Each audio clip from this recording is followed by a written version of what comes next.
छात्रों ने दिया धरना। कलेक्टर द्वारा सेंधवा के लेट के.एल. पांडे कॉलेज की जांच के आदेश जारी किए गए।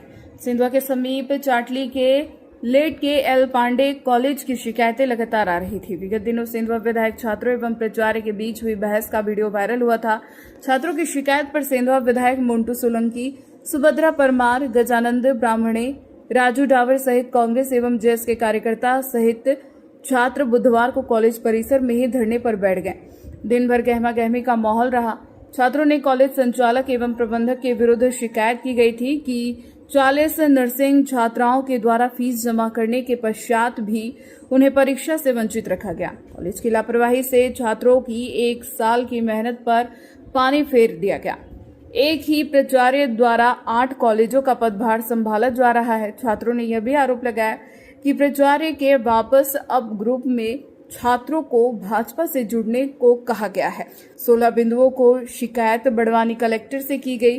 विधायक मोन्टू सोलंकी, कॉलेज संचालक अभय पांडे, एसडीएम पानसेमल, तहसीलदार निवाली, एसडीओपी सेंधवा के द्वारा कलेक्टर से इस संबंध में बात की गई, जिस पर कलेक्टर गुंजा सनोवर ने 3 दिवस में जांच दल गठित कर 15 दिवस में जांच रिपोर्ट प्रस्तुत करने के आदेश दिए। सिंधुआ से प्रधान संपादक नंदकिशोर ठाकुर के साथ समर्थ वर्मा की रिपोर्ट।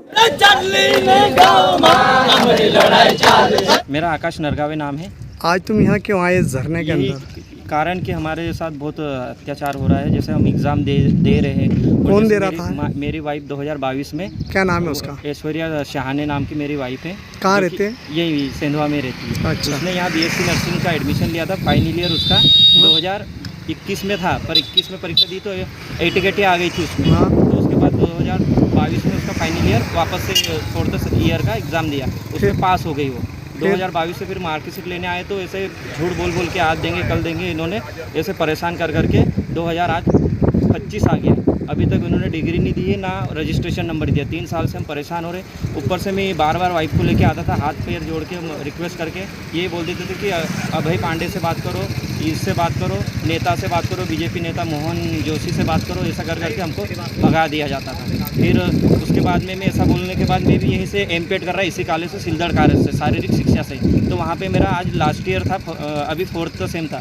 3rd ईयर में मैं एग्ज़ाम भी दिया, प्रैक्टिकल भी दिया, सभी दिया, पर उसके बाद भी मेरे को थ्योरी में पास हो गया मैं 3rd सेम में एमपेड में, पर उन्होंने मेरे को प्रैक्टिकल के नंबर फेल चढ़ा दिए जो कॉलेज से जाने थे। एक्सटर्नल यूनिवर्सिटी से आया था, मैं प्रेजेंट भी था कॉलेज में सब, उसके बावजूद भी अभी तक मेरी वाइफ के भी 3-4 साल से डिग्री नहीं थी, ना मार्कशीट थी 4th ईयर की। मेरा भी अभी 3rd सेम का मेरे को फेल का मार्कशीट दे दिया कि ऐसा बोल के। आप क्या चाहते हो? आप क्या चाहते हो?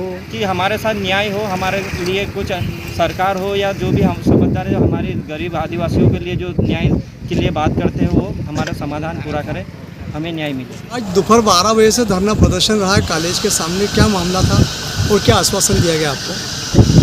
ये मामला ये है कि आदिवासी समाज की 40 बच्चियाँ जो जीएनएम की परीक्षा देने से वंचित हो गई। मामला ये है कि 29 तारीख को हम आए थे, परीक्षा इनकी होनी थी और बहुत सारे इन बच्चों की एग्ज़ाम नहीं हुई कॉलेज की लापरवाही की वजह से। फिर हमने यहाँ पर आके जब बात करी तो हमको हाई कोर्ट का हवाला दिया गया कि हाई कोर्ट में पिटीशन लगा हुआ, इस वजह से एग्ज़ाम नहीं हो रही। तो हाई कोर्ट में पिटीशन इसलिए लगा था कि इन्होंने क्लिनिकल फ़ीस कॉलेज प्रशासन ने नहीं जमा करी। हमने जब पता करा तो ये पता चला कि कॉलेज वालों ने वो फ़ीस नहीं जमा करी थी और उनकी वजह से बच्चों के एग्ज़ाम नहीं हुई, जबकि बच्चों ने 2022-23 में फ़ीस जमा कर दी थी और 3 महीने की सिविल हॉस्पिटल सेंधवा में बाकायदा ट्रेनिंग भी कंप्लीट करी। लेकिन एग्ज़ाम का जो नहीं होने का कारण ये बताया गया था कि क्लिनिकल फ़ीस नहीं जमा करी। तो ये चीज़ें सामने आई हैं। आज तहसीलदार, एसडीएम सर, एसडीओपी, सारा पुलिस प्रशासन साथ मेरा कलेक्टर मैडम से भी चर्चा होती रही और ये पता चला है कि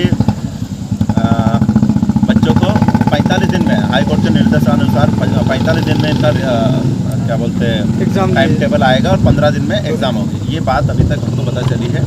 और यहाँ पर जिस प्रकार से आंदोलन हुआ, सभी हमारे दादा थे और एक ही बात पे चर्चा हुई कि ये जो कॉलेज है ये इसकी घोर लापरवाही है और ये फर्जी तरीके से ये कॉलेज का संचालन हो रहा है।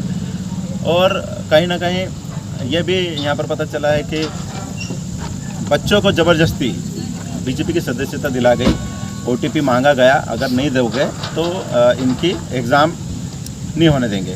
तो मेरे को तो ऐसा लगता है कि इन्होंने कभी, हो सकता है कि बीजेपी की सदस्यता नहीं ली और इस वजह से इनकी एग्ज़ाम नहीं हुई है। तो ऐसी बहुत सारी चीज़ें सामने आई हैं जिसके लिए एक टीम गठित हुई है, जिसमें प्रशासन के और कलेक्टर मैडम के निर्देशानुसार एक टीम रहेगी हर विभाग के, और उसमें हमारे सामाजिक संगठन के सदस्य, स्टूडेंट और एक हमारे जो भी हमारे राजनीतिक लोग हैं, 3 सदस्य हमारे भी रहेंगे, जिससे कि समिति में जो जांच हो रही है इसकी सारी जानकारी रहेगी जो हमारे क्षेत्र के लोगों को पता होना चाहिए। कितने दिनों का समय दिया जांच के लिए? अभी तो कमेटी बनाने के लिए 3-4 दिन का समय मांगा है कलेक्टर मैडम ने कि 3-4 दिन में कमेटी बन जाएगी, और उसके बाद में अगला समय मिलेगा कि कितने दिन में इस कॉलेज के ऊपर कार्रवाई होगी। अगर फिर भी जांच गठित नहीं होती है और फिर अगला आपका कदम क्या अभी तो हम कोर्ट में भी जाना है, हाई कोर्ट में हम खुद पिटीशन लगाने वाले हैं, विधानसभा में इसको मैं खुद लेके जाने वाला हूँ, और बाकी तो हम रोड सड़क के आंदोलनकारी लोग हैं। तो अगर हमारे बच्चों के साथ न्याय नहीं होता है और हमारे आदिवासी समाज के बच्चों को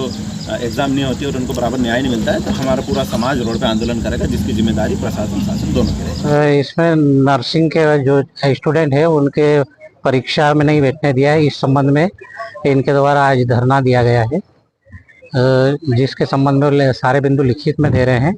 लिखित में वरिष्ठ जो अधिकारी है उनको अवगत कराया जाएगा और वो जैसे निर्देश देंगे उससे कार्रवाई उसकी त्वरित की जाएगी। समाप्त हो गया? हाँ, समापन हो गया।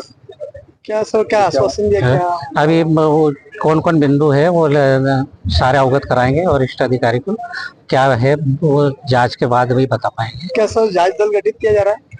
अब वरिष्ठ अधिकारी जो भी करेंगे वो देखा जाएगा।